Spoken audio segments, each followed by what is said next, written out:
Okay, what's up YouTube? So this video is going to be an overview of how I did my DIY custom window car covers. And I used these when I first moved to Seattle and I was living in my car for about a month and a half. I picked black and silver because one, I wanted more of the stealthy look with the black color, and then silver for the light reflective properties. So if you are looking to make your own window car covers and try to avoid the headache of buying pre-cut ones for the purposes of privacy, insulation, or anything related, definitely check out the rest of this video. Hopefully there'll be some insights you can take away. And the process took me about an hour to measure and cut everything. And so before we get into the materials I use and the how-to, I'm going to show you guys the results. So here they are.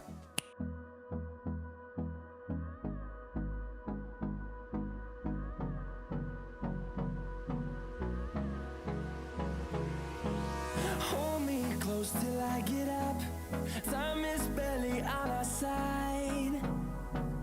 I don't wanna waste what's left. The storms we chase are leading us, and love is all we'll ever trust. Yeah, no, I don't wanna waste what's left. And on we'll go, through the wastelands, through the highways, till my shadow turns to sun rays. And on we'll go, through the wastelands, through the highways, and on we'll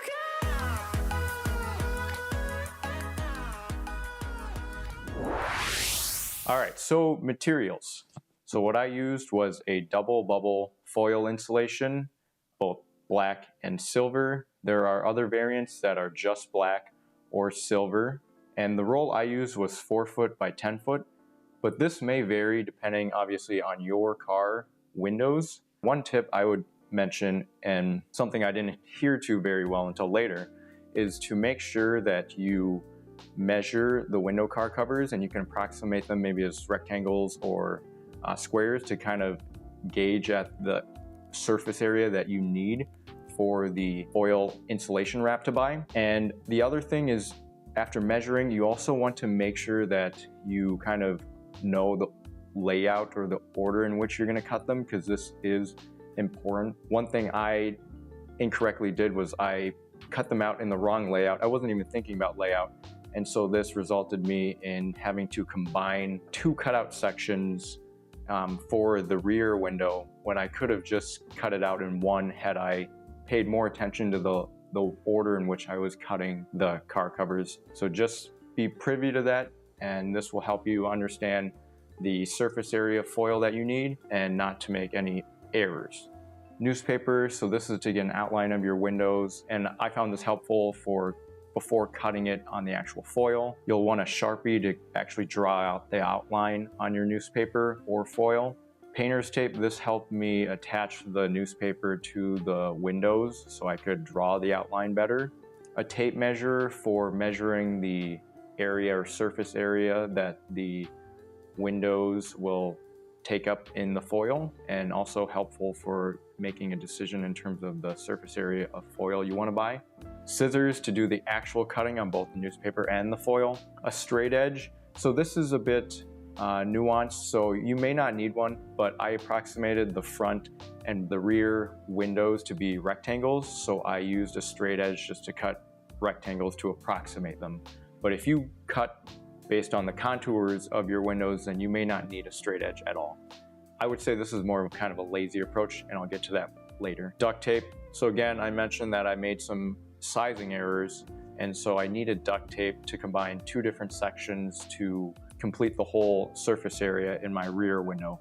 But if you do the layout correctly, as I had mentioned before, you may not need any duct tape or anything to mend any errors that you made. All right, now to the how-to or the process.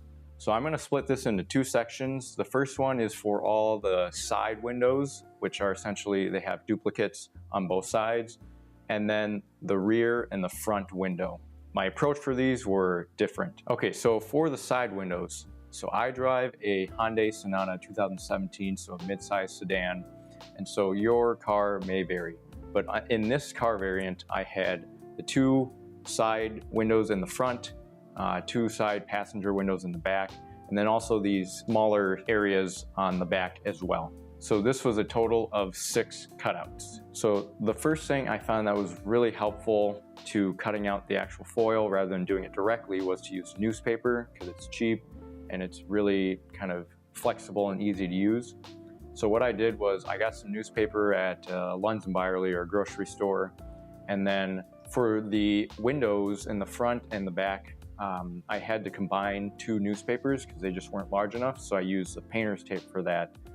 After doing that, what I did was I put the painter's tape on the windows themselves and then put the newspaper on those tape pieces to keep them on there and hold them in place. So then I could use a Sharpie to essentially outline the outer edges and get the contours on that newspaper. After that, I would follow the Sharpie markings by using a pair of scissors, and then I would cut them based on that contour or that outline.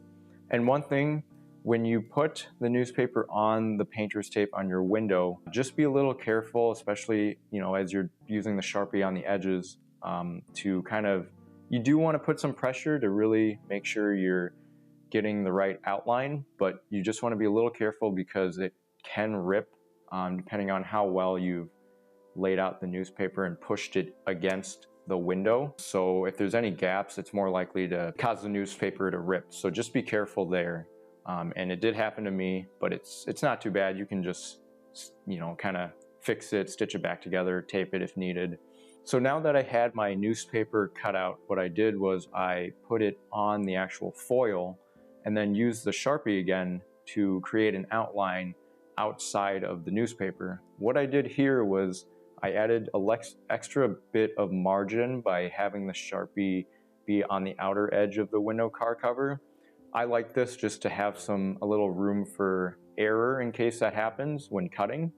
And also there's an extra margin of safety, which I'll get to when you actually cut.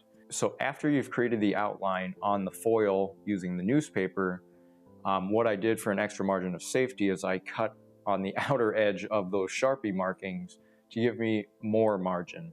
And for me, I wasn't too worried about getting exact fits. I just wanted to get a functional window car cover.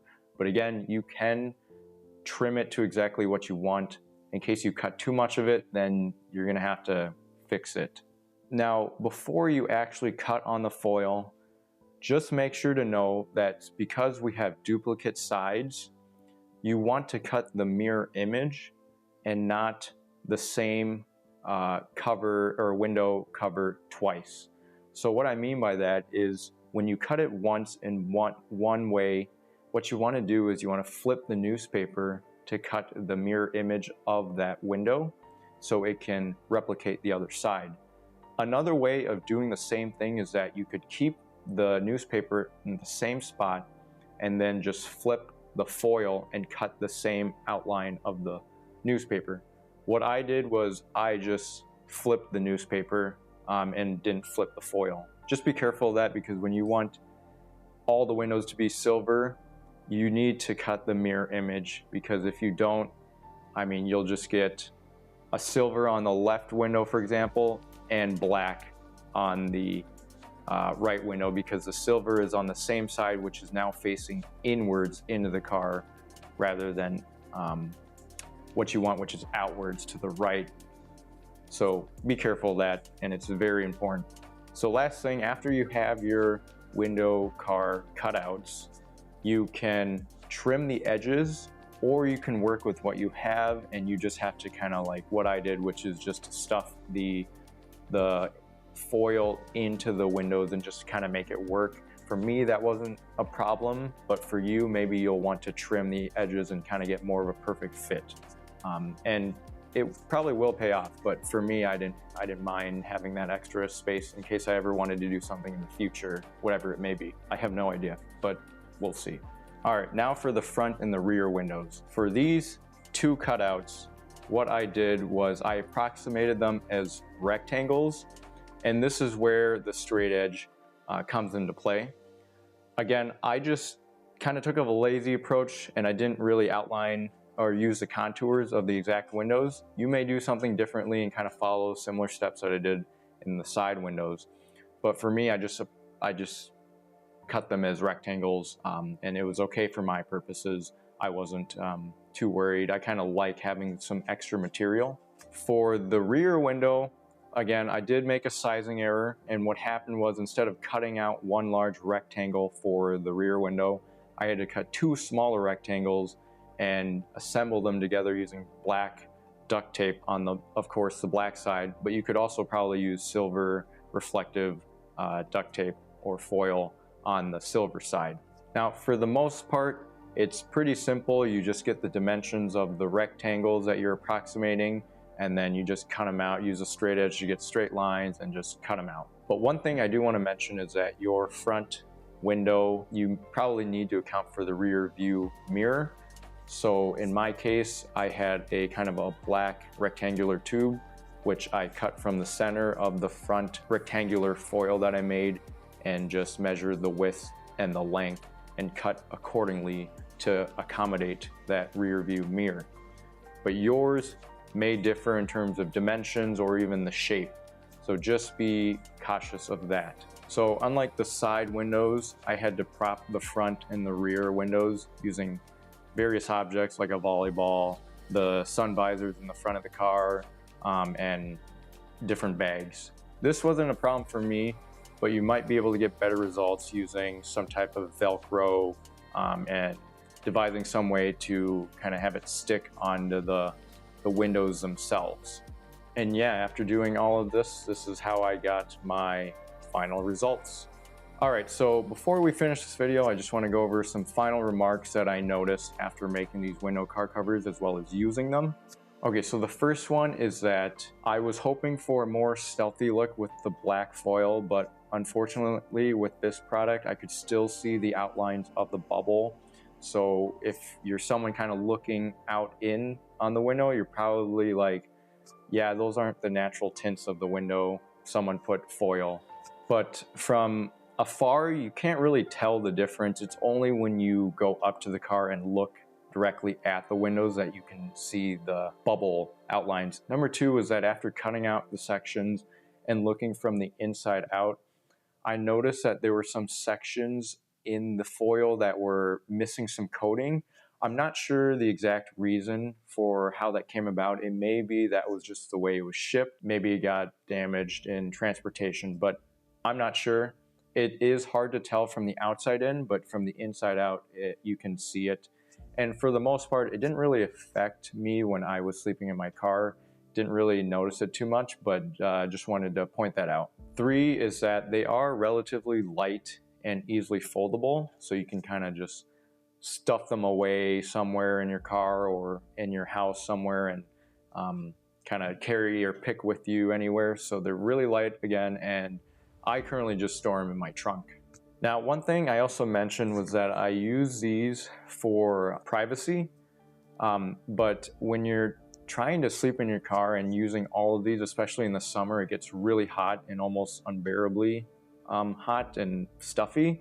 So one thing I'll just mention, and how I was able to get through the summer sleeping in my car in Seattle, was to use these kind of mesh nets for the passenger side windows rather than the actual foils, because yeah, it was tough to try to sleep with all the windows covered by the foil, and the mesh nets help with getting that airflow to cool down when you're sleeping. And then lastly, the silver siding of the foil when faced outwards of the car on a, let's say, a hot sunny day, definitely do make a difference, especially if you're just leaving your car and going to do something for an hour or two and it's, you know, sunny out, and you come back and the car is not like, you know, blazing hot. So it definitely does make a significant difference in kind of keeping your car cooler on those hot sunny days.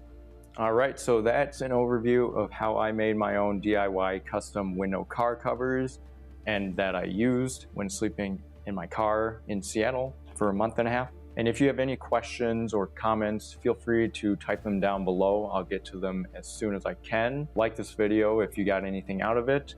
And thanks for watching. See you next time.